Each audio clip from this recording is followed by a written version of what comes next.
ادا کرتا ہوں جنہوں نے اس بزم کو سجایا، سنوارا اور آراستہ کیا، فجزاکم اللہ خیرا وبارک اللہ فیکم۔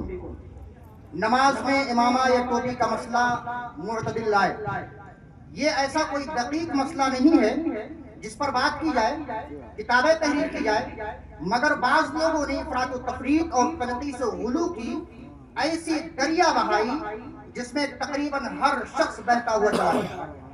ضرورت محسوس ہوئی کہ معتدل رائے پیش کی جائے تاکہ الٹی چلتی ہوئی ہوا کا رخ موڑ کر مجاز کے مساوی کیا جائے۔ 4 گروہ کا تذکرہ کیا گیا ہے۔ ایک گروہ ایسا ہے جو غلو کرتا ہے ٹوپی کو واجب سمجھتا ہے۔ ایک گروہ ہے اہل تنقیص کا جو ٹوپی کا وجود ہی نہیں سمجھتا اور وہ سوچتا ہے کہ شریعت کے اندر ٹوپی کا وجود ہی نہیں ہے۔ اور تیسرا گروپ ہے قریب المعتدل، اور چوتھا جو اہم اور معتدل گروہ ہے اس کے بارے میں آپ کے سامنے ذکر کرنا چاہوں گا۔ اس میں ایسے لوگ ہیں کہ نماز کے وقت ٹوپی ملتی ہے تو لگا لیتے ہیں، بر وقت نہیں ملتی تو ویسے ہی نماز پڑھ لیتے ہیں۔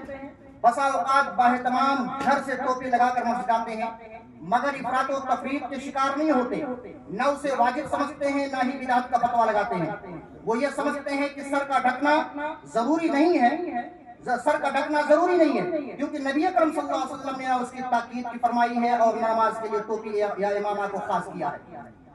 ہاں، چونکہ نبی اکرم صلی اللہ علیہ وسلم اکثر اوقات امامہ پہنے ہوئے ہوتے تھے اور خاص طور سے امامہ اتار کر نماز پڑھنا ثابت بھی نہیں ہے، اس لیے چوتھے گروہ کے حضرات کا کہنا ہے کہ خصوصاً نماز اور عموماً نماز کے باہر سر ڈھانپنے کی کوشش کی جائے اور اللہ تبارک و تعالیٰ کے حضور تجمیل، تزئین اور تحسین کے لیے خضوع زینتکم عند کل مسجد سے کیے گئے استدلال پر عمل کیا کر کے نماز میں ٹوپی یا امامہ کا اہتمام کیا جائے، کیونکہ سر ڈھکنا عادت رسول جناب محمد رسول اللہ صلی اللہ علیہ وسلم کی اتباع ہے اور آداب مسجد اور آداب نماز بھی ہے۔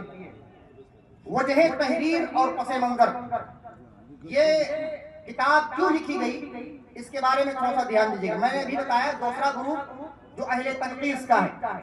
ایک مرتبہ میں خطاب کر رہا تھا، مختصر درس تھا، خطاب کے اندر ٹوپی کا لفظ میں نے استعمال کر دیا۔ غور کیجیے گا، بہت اہم چیز ہے یہ، ہمارے اور آپ کے درمیان کی چیز ہے۔ میں نے ٹوپی کا لفظ ذکر کر دیا۔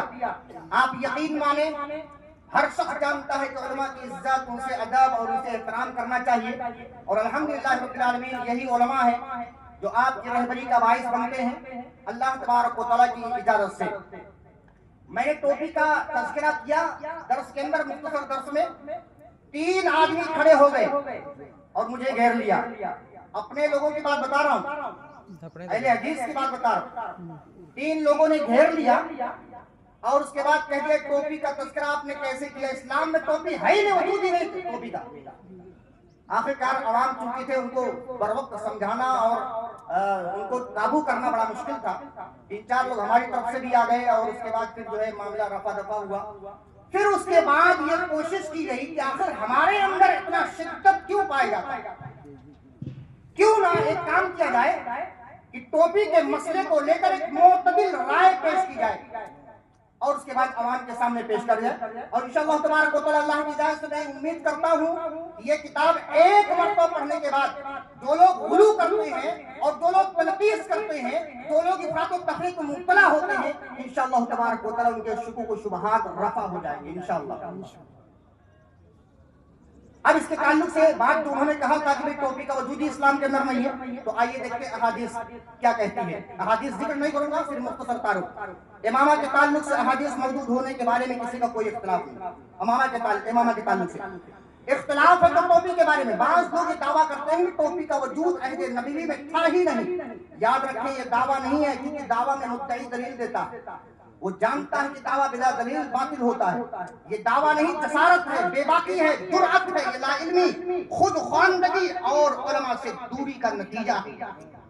ٹوپی سے متعلق عہد نبوی اور عہد صحابہ کی کتنی احادیث ملتی ہیں، جاننے سے پہلے جان لیں کہ ٹوپی سے متعلق کتنے الفاظ عربی کے اندر آتے ہیں۔ تو 7 الفاظ آتے ہیں ٹوپی سے متعلق: القلنسوہ، البرنس، البرتل، البقع، التربوس، البرنیتا، التاقیہ۔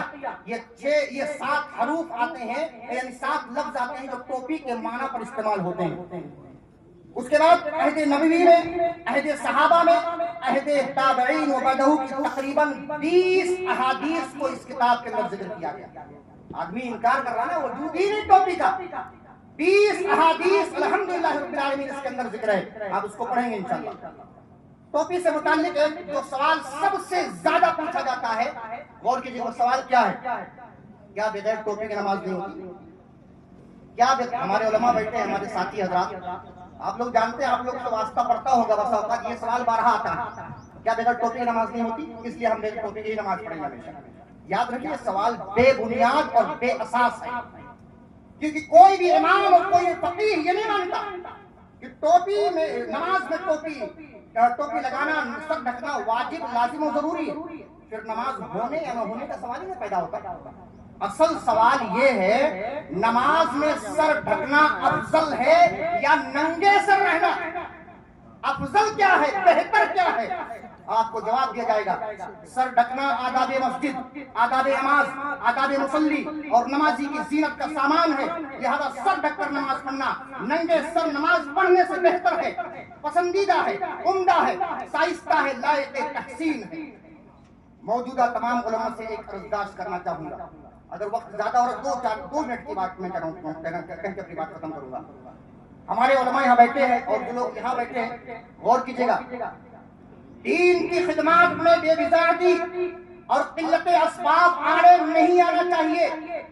آپ لوگوں کو معلوم ہوگا کہ ہمارے ساتھ ایک 3 مہینہ پہلے ایک بہت بڑا حادثہ پیش آیا تھا، کہنے کی ضرورت نہیں، صرف یاد دلانا چاہوں گا، لیکن میں اس لیے کہہ رہا ہوں، یاد